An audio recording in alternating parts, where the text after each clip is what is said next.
지난주 목요일 원내대표 사퇴 의사를 표명하고 새 원내대표가 선출될 때까지 가급적 말을 아끼고자 했습니다. 우리 의원님들에 대한 예의이기도 하지만 새 정부가 정말 나라와 국민을 위해서 잘해주길 바라는 마음에 선임 기간 중 말을 아끼고 싶었던 마음도 있었습니다. 그런데 오늘 형사 피고인인 이재명 대통령의 공직선거법 위반 사건의 재판 무기한 연기 소식을 듣고 여러 의원님들의 요청에 따라 대여 비판에 조금도 공백이 있어서는 안 되겠다는 심정으로 모두 발언을 공개합니다. 이재명 대통령의 공직선거법 위반 파기환송심을 맡은 서울고법재판부가 재판을 무기한 연기하기로 결정했습니다. 서울고법의 이재원 부장판사는 헌법 제84조에 따른 조치라는 판사 개인의 자의적인 헌법 해석을 단서로 달아놓았습니다. 어떠한 판사가 헌법을 자의적으로 해석할 권한이 있습니까? 어떻게 헌법 제84조를 재판을 대통령 임기 중에 중단해야 한다는 뜻으로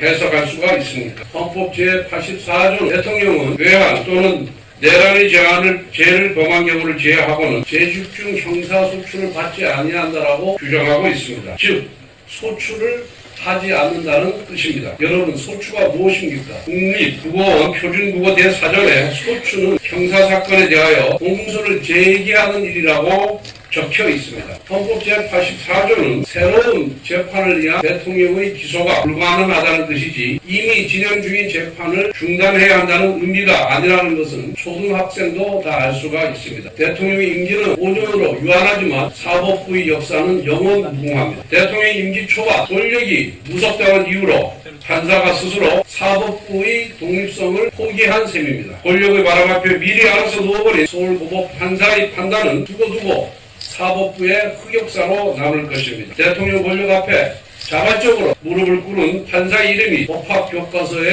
두고두고 박제될 것입니다. 이재명 대통령의 대장동, 백현동, 미래 신도시, 은하 매포시 사건 재판의 공판기일이 6월 24일로 지정되어 있습니다. 복화 유용 사건은 준비기일 7월 1일, 불법 대북 송금 사건 재판은 준비기일이 7월 22일로 예정되어 있습니다. 이 사건 담당 판사들은 절대로 공직선거법 파기환송심 재판부와 같은 어리석은 결정을 내리지 않기를 바랍니다.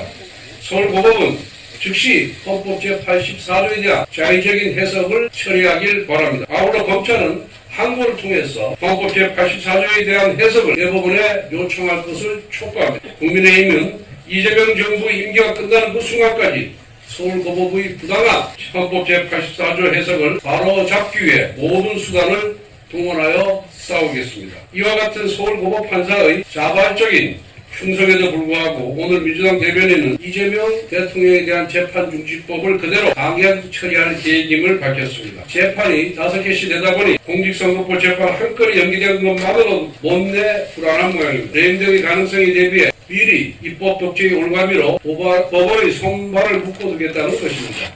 오로지 대통령은 단 한 사람에게 재판을 중단시키는 피해를 주는 위인설법의 끝판왕입니다. 그리고 이재명 대통령은 본인의 공직선거법 위반, 위중교사죄, 불법 대북 송금 사건의 변호인을 맡았던 이승엽 변호사를 신임 헌법재판관 최종 후보군에 올렸습니다. 지난주에는 대법관의 수를 늘려 자기 편 법관들을 대법원에 침투시키는 대법원 장악법을 추진하더니 이제는 헌법재판소까지 자기 편을 투입시켜 장악하겠다는 것입니다. 국회를 입법 독재의 도구로 사용했던 것처럼 대법원과 헌법재판소도 사법 독재의 도구로 쓰겠다는 것처럼 보입니다. 첫 일주일이 향후 5년을 좌우합니다. 안타깝게도 이재명 정부의 출범 첫 일주는 통합도 민생도 아닌 오로지 방탄 독재의 길만 모색하는 모습이었습니다. 이 모든 것은 이재명 대통령의 취약과 법적 리스크를 사법부 장악으로 해결하고자 하는 시도에서 비롯된 것입니다. 황금 같은 헌인은 기관의 힘을 본인의 법적 리스크 해소에 소진시키는 이재명 정부의 모습을 보니 안타깝기 그지없습니다. 이재명 대통령은 죄가 없다면 당당하게 재판에 임하길 바랍니다.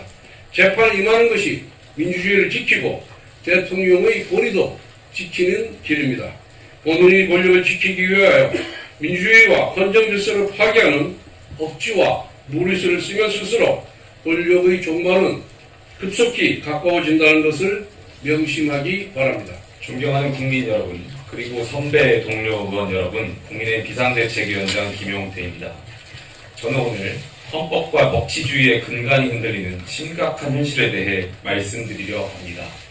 지금 이 순간 대한민국 사법부가 권력의 입김 앞에 흔들리는 정의의 저울이 되고 있습니다. 서울 고등법원이 이재명 대통령의 공직선거법 위반 사건 파기환송심 1차 공판기일을 또다시 연기했습니다. 그 이유로 든 것이 헌법 제84조 대통령의 불소추 특권이라고 합니다. 대통령이 되면 죄가 사라집니까? 헌법 84조는 면제부가 아닙니다. 그 조항은 대통령의 국정수행을 보장하기 위한 최소한의 장치이지 이미 기소된 형사사건의 재판까지 중단하라는 것이 아닙니다. 있는 죄를 덮는 도구는 더더욱 아닙니다. 어떤 권력도 헌법 위에 설 수 없습니다. 이는 대통령이라고 해서 예외일 수 없습니다. 분노해야 할 지점은 분명합니다. 지난 5월 1일 대법원 전원합의체가 이 사건을 유죄 취지 파기환송했고, 이에 따라 서울고법은 지난 15일 첫 공판을 열겠다고 밝혔습니다.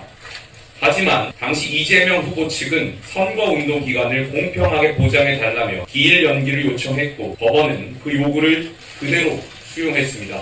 이번에 또 미뤘으니 법원 스스로 통치 권력의 눈치를 보고 있다고 자인한 것이나 다름없습니다. 물론 우리는 알고 있습니다. 대통령의 직무가 헌법상 보호를 받는다는 점을 말입니다. 하지만 오늘 서울고법의 판단은 한마디로 사법의 유예입니다. 권력의 일정에 순응한 개별재판부의 결정입니다. 헌법 제84조 해석을 둘러싼 논쟁이 엇갈리는 만큼 최종 시민 대법원의 최종 결론을 구할 필요가 있습니다. 더 심각한 것은 민주당의 태도입니다. 개별재판부 판단에 맡기면 곤란하다면서 형사소송법 개정을 추진하겠다고 합니다. 대통령이 됐으니 아예 재판을 하지 못하게 막겠다는 것입니다. 이쯤 되면 사법부를 헌법이 부여한 독립기관으로서가 아니라 정치 권력의 하명기관쯤으로 여기는 것입니다. 존경하는 국민 여러분, 법 앞에 모든 국민이 평등하다는 헌법 정신이 무너지고 있습니다.